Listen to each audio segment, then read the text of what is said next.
Hello friends, आज हम discuss कर रहे हैं सिंपल इंटरेस्ट के बारे में। सिंपल इंटरेस्ट के बारे में हमने अपने पिछले क्लासेस में भी कुछ बातों को डिस्कस किया था, कुछ पॉइंट्स को डिस्कस किया था।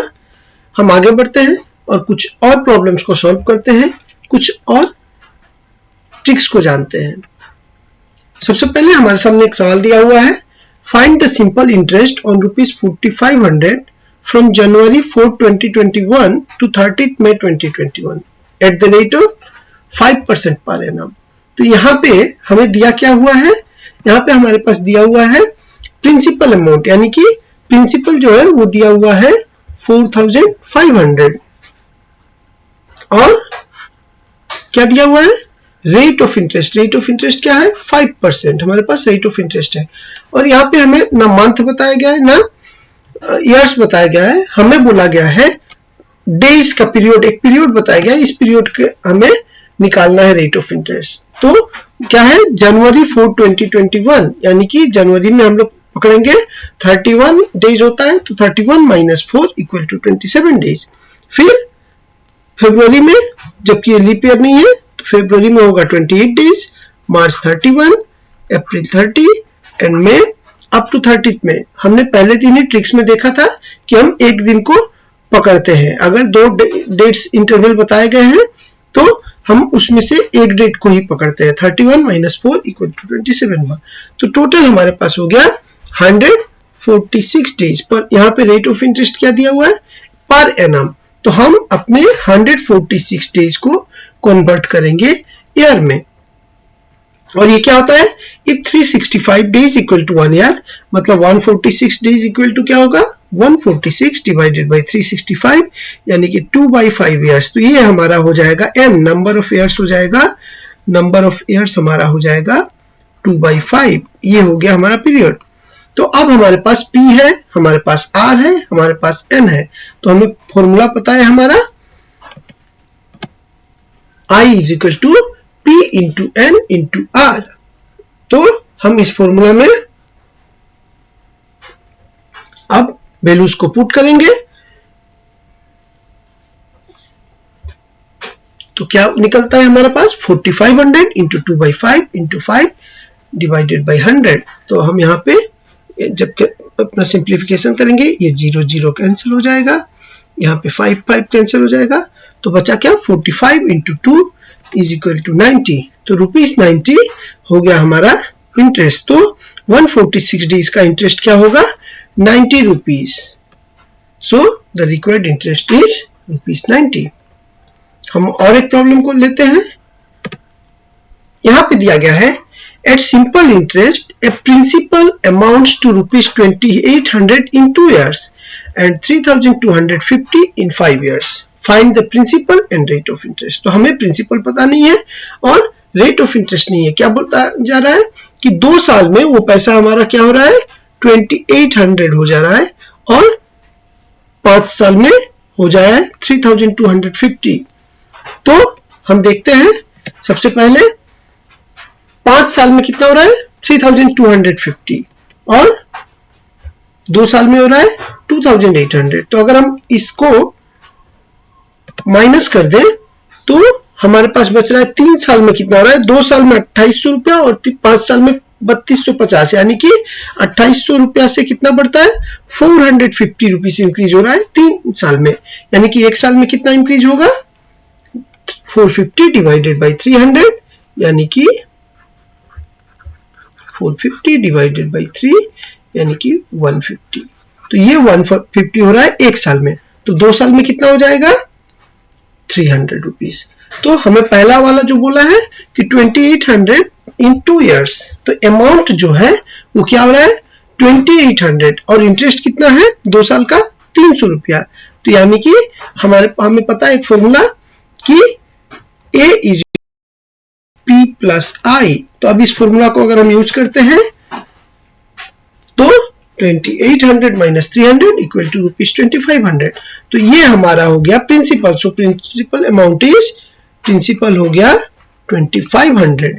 तो अब हमारे पास P है, हमारे पास N है, तो अब हम A है, हम इसको यूज करते हुए इंटरेस्ट है हमारे पास, तो हम निकाल सकते हैं यहां से 300 हमारा interest, 2500 principal, 2 number of years, R हमें निकालना है और 100। तो यहां से अगर हम इसको सिंप्लीफाई करते हैं तो क्या होता है 100 ये कैंसिल, तो 25 इंटू 250, 50 आर इक्वल टू 300, यानी कि आर इज इक्वल टू हो जाएगा 300 डिवाइडेड बाई 50, ये कैंसिल हुआ, 5 6 30, सो रेट ऑफ इंटरेस्ट इज 6%। तो इस तरह से हम इस प्रॉब्लम को भी सॉल्व कर सकते हैं। आगे बढ़ते हैं और एक प्रॉब्लम लेते हैं। यहां पे बताया गया है a sum of money gets doubled in 5 years, in how many years it will be 4 times, यानी कि हमें यहाँ पे कोई अमाउंट नहीं बताया गया है, कोई प्रिंसिपल नहीं बताया गया है, बोला जा रहा है कि ये sum of money gets doubled in 5 years। तो हम एज्यूम कर लेंगे कि let the sum be 100 rupees, और क्या बताया जा रहा है it's get doubled in 5 years, यानी कि डबल क्या होगा 200, यानी कि ये होता है हमारा प्रिंसिपल और ये होगा अमाउंट, यानी कि इंटरेस्ट क्या हो जाएगा, इंटरेस्ट हो जाएगा amount minus principal is equal to 200 minus 100 is equal to 100।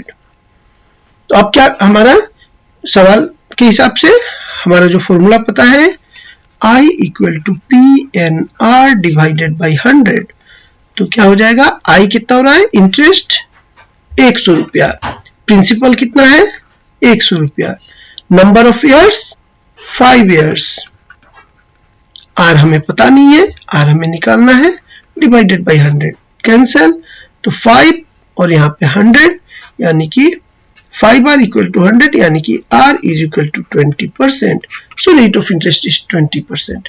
तो ये कितना हो गया 5 साल में रेट ऑफ इंटरेस्ट हो रहा है 20%। अब 20% अगर ये कर रहा है तो अब हमसे सवाल क्या पूछा जा रहा है, in how many years it will B 4 times, यानी कि कितने सालों में 4 गुना हो जाएगा, यानी कि 100 रुपीज कितना हो जाएगा 400 रुपीज।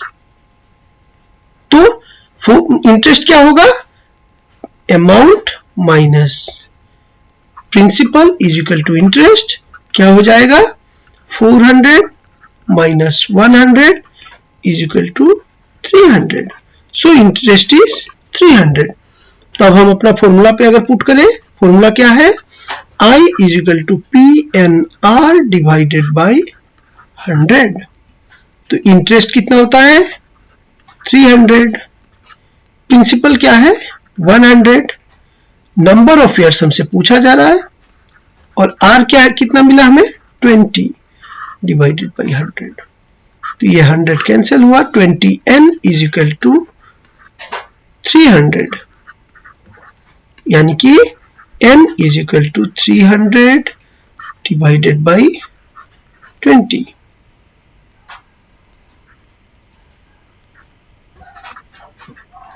$15 years, यानी कि n इज 15 years, यानी कि 15 साल में ये पैसा 4 टाइम्स हो जाएगा। अब सिंपल कॉन्सेप्ट हम देखते हैं, हमें बोला गया a money gets doubled in 5 years, यानी कि अगर हमारा पैसा 100 रुपया है तो 200 रुपया हो रहा है 5 साल में, यानी कि इंटरेस्ट कितना बढ़ा 100। सीधा हम क्या करेंगे 100 डिवाइडेड बाई 5 कर देते हैं, तो हमारा 20% यहीं पे निकल जाता है। और ये 20% जो है रेट ऑफ इंटरेस्ट के हिसाब से हम यहाँ पे क्या करेंगे कि एक अमाउंट 100 से 400 हो रहा है, यानी कि इंटरेस्ट हो रहा है 300, तो हम डायरेक्ट ये 20 से अगर डिवाइड कर देते हैं तो यहाँ पे 15 निकल जाता है। तो हम इस तरह से सिंपली इस कॉन्सेप्ट को यूज कर सकते हैं, और समझने के लिए हम पहले इस तरह से किए, और डायरेक्ट कॉन्सेप्ट को यूज अगर कर रहे हैं तो हम डायरेक्ट यहाँ पे 200 माइनस 100 यानी कि 100 रुपीज इंटरेस्ट हो रहा है, तो 100 बाई 5 यानी कि 20% हमारा इंटरेस्ट हो गया।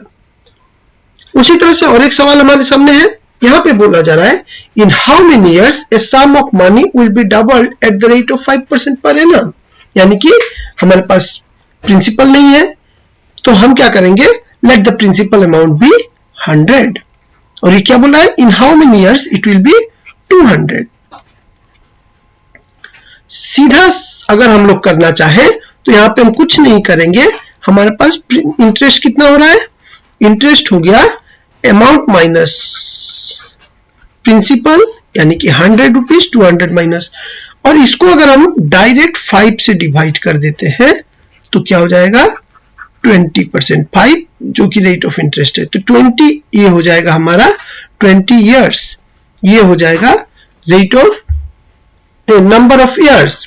अगर हम फॉर्मूला पे पुट करना चाहें तो हम क्या करेंगे, I is equal to PNR divided by 100, तब हम क्या करेंगे 100 equal to principal 100 into n, हमसे नंबर ऑफ ईयर्स पूछा गया है, रेट ऑफ इंटरेस्ट 5 और ये 100, सो हम कैंसिल करेंगे, यानी कि 5n इक्वल टू 100,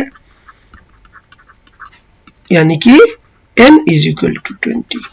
सो हम डायरेक्ट इतना ना करते हुए डायरेक्ट यहाँ पे क्या करेंगे, रेट ऑफ इंटरेस्ट से जो इंटरेस्ट है उसको, अगर इंटरेस्ट को रेट ऑफ इंटरेस्ट से डिवाइड कर देते हैं तो हमें नंबर ऑफ ईयर्स यहाँ पे मिल जाएगा।